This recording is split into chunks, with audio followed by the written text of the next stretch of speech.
This is Alan Jones on Trial, a new podcast by Guardian Australia, and I'm Nour Haydar, coming to you from Gadigal land.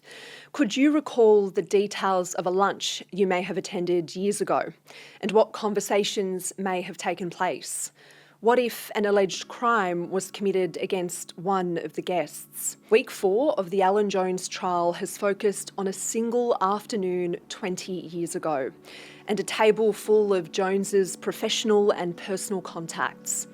3 witnesses have been called so far to give evidence about what they saw and heard at a lunch hosted by Jones, where one man, 40 years his junior, alleges he was indecently assaulted by the broadcaster at the table in the presence of other guests, and where a crude joke was made at his expense. Joining me each week is media correspondent Amanda Meade to unpack the proceedings at the Downing Centre courtroom. Today, what happened at Alan Jones's lunch, and why has one high-profile guest been labelled an unfavourable witness? Amanda, the second of Alan Jones's alleged victims wrapped up his evidence last week, and the trial is now hearing from related witnesses. But before we get into some of the evidence given about this lunch, I want to talk about how his cross-examination ended, and there were some tense exchanges between Complainant C and the defence barrister. Yeah, Gabrielle Bashir, Alan Jones's barrister, asked him why he'd been sending text messages to Jones, which were both, sexual and intimate. He had explained that it was because he was groomed. She took issue with that, and she said to him, "Grooming is something that happens to young children. He never groomed you." C replied forcefully, "Grooming is a secretive behaviour that makes you feel you need to act in a certain way, and you're taught to act in a certain way." The other thing that she cross-examined him on was why C didn't push Alan Jones away when he tried to kiss him in the lift or touch him. And he said, "He was my boss, he was my employer, he was very influential, I couldn't say no." There was an interesting exchange where C alleged that Jones's behaviour changed. He said he went from being, kind of stern to very friendly to him. And he said that once the sexual behaviour began, Jones was nicer to him. "I was obviously intimidated," he said, "but the yelling stopped."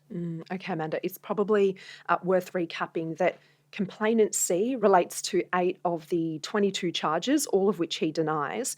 And this week, the trial has honed in on one of the alleged indecent assaults for which Complainant C says there were witnesses. And this was a lunch that took place in the late 2000s. We have spoken about it in our previous episode. Before we unpack what the witnesses have said in their testimony, can you remind us what C told the court happened on that day at this lunch? Yes, C became very emotional talking about this lunch. He says he told the court that he was directed to sit next to Alan Jones in this restaurant on the Lower North Shore. He said that for most of the lunch, Jones's hand was on his lap, his groin, his leg, and that 2 of the guests were looking at him and clocked what was happening, or he felt that they had seen what was happening and they smirked at him.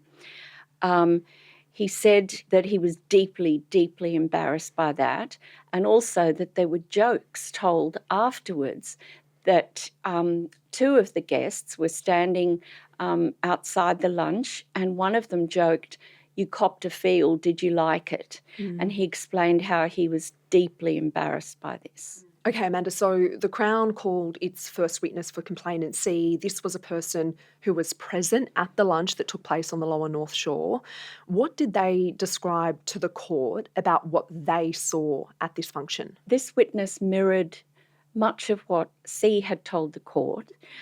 He said that C looked distraught while he was sitting next to Jones. He also said that he saw that Jones's hand was under the table.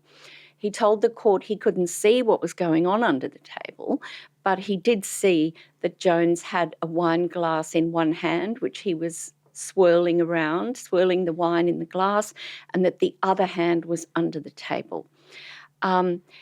This witness said that he could see out of the corner of his eye that people that were closer to see were laughing. He said that his hand was under the table and the people were startled or amused. Amanda, there's also been some focus about comments that were made at this lunch.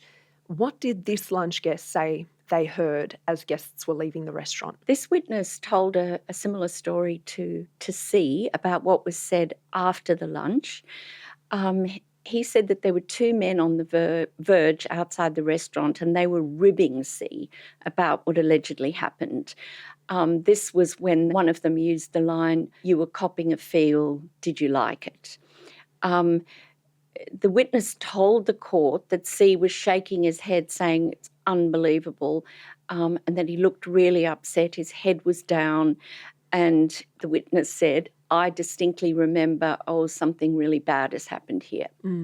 Okay, so this witness's evidence aligns with the Crown's case.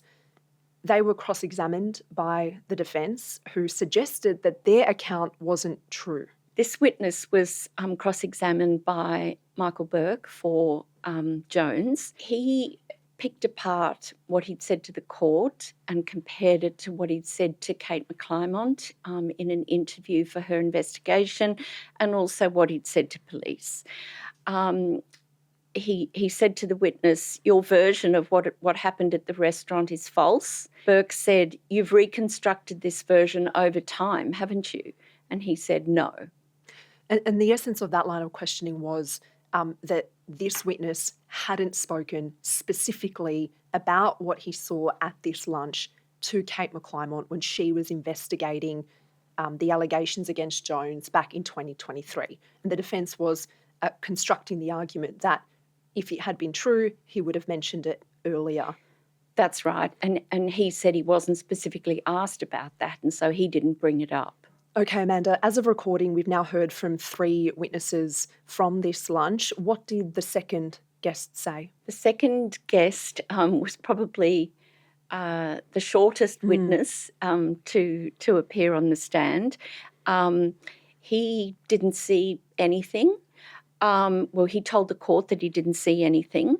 And when he was asked, "Did you see anything inappropriate happen?" he said, "No, I didn't see anything inappropriate happen, and I didn't hear anyone make any comments about any alleged inappropriate behaviour." Okay, Amanda, let's now turn to Jason Morrison. He was the third and is the current witness on the stand. We know that Complainant C placed him as one of a number of people present at the lunch, but also present when some jokes were made at his expense. Before we get into his testimony, can you tell us who Jason Morrison is? Yeah, Jason Morrison is a broadcaster like Alan Jones. People in Sydney would know him pretty well. He often stood in for Jones on his program, but he also hosted his own program on 2GB. He was a news director at Channel 7, and now he is Chief of Staff at the Daily Telegraph. Amanda, so what did Jason Morrison say in his testimony about what he saw or heard at this lunch? So Jason Morrison remembers this lunch, although he couldn't recall which year it was, and he also named a different restaurant to the one that C and the other witnesses named. So he said that it was a very fun, jokey lunch where everyone was having a good time, and the only thing he observed about C and Jones was that C seemed to look like he was stuck next to Jones, that he had to sit at the adult end of the table and that he really wanted to be down the other end of the table with the fun people. And he said the fun people were joking about how Alan and C looked like a great couple. Okay, Amanda, I just want to talk about this for a little moment because Morrison denied hearing the comment that C alleges happened about, quote, copping a feel. He did say that someone remarked they looked like a couple but couldn't recall who, said it could have even been himself. And when pushed about what that comment meant, he gave a very sort of particular characterisation of what that meant. Yes, well, he wouldn't agree that looking like a couple was a romantic suggestion. He wouldn't agree that it was a sexual suggestion. But he just kept saying, oh, they looked like a couple and that was funny. Morrison said he didn't see Jones's hand under the table. He didn't see anything untoward. All he saw was that Jones's arm was around C's shoulder in the manner that when someone is talking about you, they might put their arm around you. And he felt that Jones was talking about C as the two were close. Okay, Amanda, I think it's important to kind of clarify at this point that the essence of Jason Morrison's evidence in chief was that nothing horrible or harmful, to use his words, were said at the lunch and that he didn't observe anything profound. This is where things got interesting but also quite legally complicated because after Jason Morrison finished his evidence in chief, the prosecution took the unusual step and applied to cross-examine him on his credibility. Can you explain what that means, why it happened and why it's so unusual? So he was a prosecution witness. He is a prosecution witness, but his evidence is not favourable to the Crown case. So the Crown wanted to cross-examine him, push him on various aspects of his evidence, on his credibility, and on whether he had any bias towards the defence.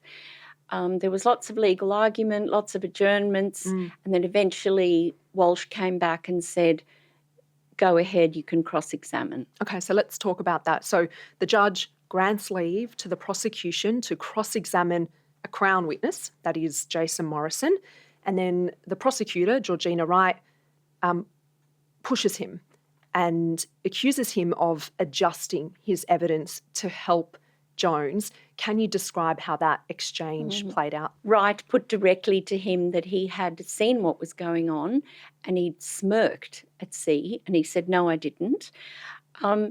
He said he was looking uncomfortable. Morrison responded, no, I wouldn't say he was looking uncomfortable. And then Wright asked, and you've tailored your evidence about there being light-hearted banter to assist the defendant, haven't you? And he denied it. And that's where he said quite forcefully, well, that's offensive. I'm here under oath and I find that offensive. The prosecution from that point went on to ask him about a number of text messages that he shared with Alan Jones. Why are they relevant to the Crown's case? What did they reveal? Well, the reason that Wright is suggesting that Morrison is giving evidence that is tailoring evidence that's favourable to Jones is that the two, according to the text messages, had a long and very friendly relationship. And they read out several texts between the two of them, including texts that were derogatory about the Sydney Morning Herald and its reporter, Kate McClymont, and also about when there were negative stories about Jones in the media, Morrison would text him and be empathetic about it. And so that is why the prosecution wanted to cross-examine him about his bias and his relationship to Alan Jones. And some of the language in those texts was pretty extraordinary. It was, yes. Jones and Morrison referred to the Herald and McClymont as pigs in the media. The judge actually repeated that line and said, you know, it's clear that these text messages show that he clearly does refer to the SMH and McClymont as pigs. Morrison was adamant that, you know, people were allowed to make comments about other people in private text messages, you know. The reason that it was significant that he was criticising McClymont is that police have said that Strikeforce Bonifin was set up as a result of McClymont's reporting, and that after her report in 2023, alleged victims started coming forward. The Pigs in the Media text was just one of 500 pages of texts that were tendered to the court. Obviously, we haven't seen all of them, but they go really way back, more than a decade.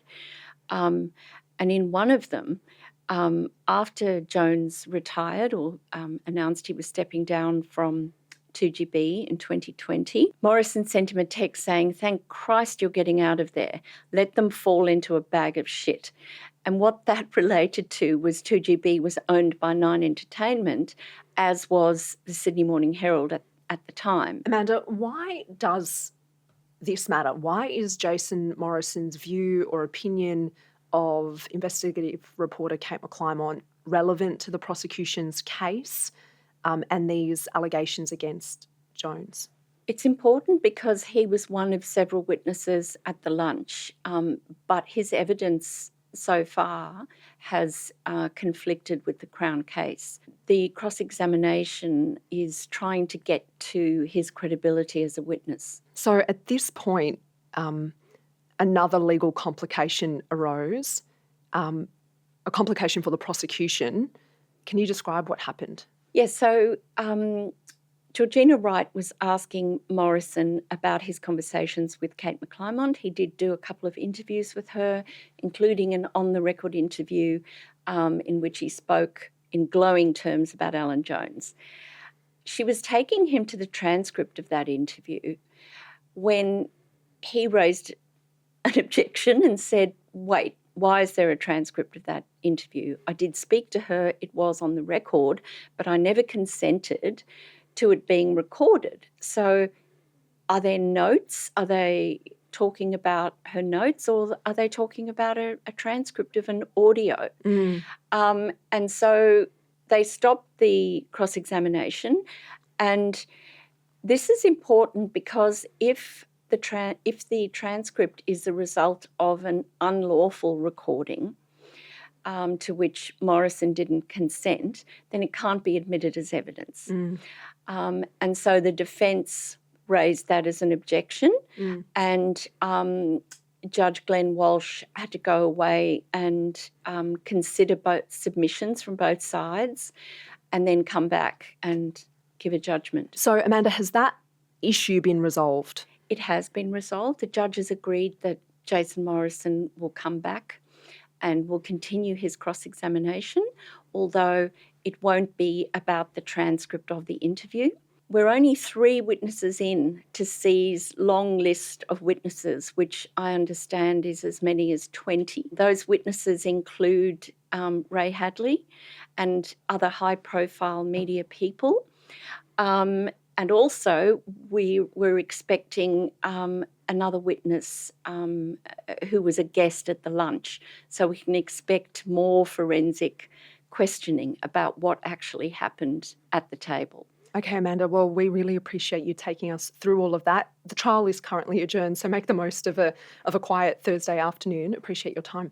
Thank you. You can read the latest from the courtroom on theguardian.com. And if this episode has raised anything for you, help is available. You can contact the National Family, Domestic and Sexual Violence Counselling Service on 1800-RESPECT. That's 1800 737 732. And Lifeline on 13 11 14. The series producer is Taylor Strano. Sound design and mixing by Jacob Brown. Video production by Lachlan Monstead. Our theme music is by Joe Koning. The executive producers of Alan Jones on Trial are Hannah Parks and Shelley Hepworth. Don't forget to subscribe or follow Alan Jones on Trial wherever you listen to podcasts. I'm Nour Haydar.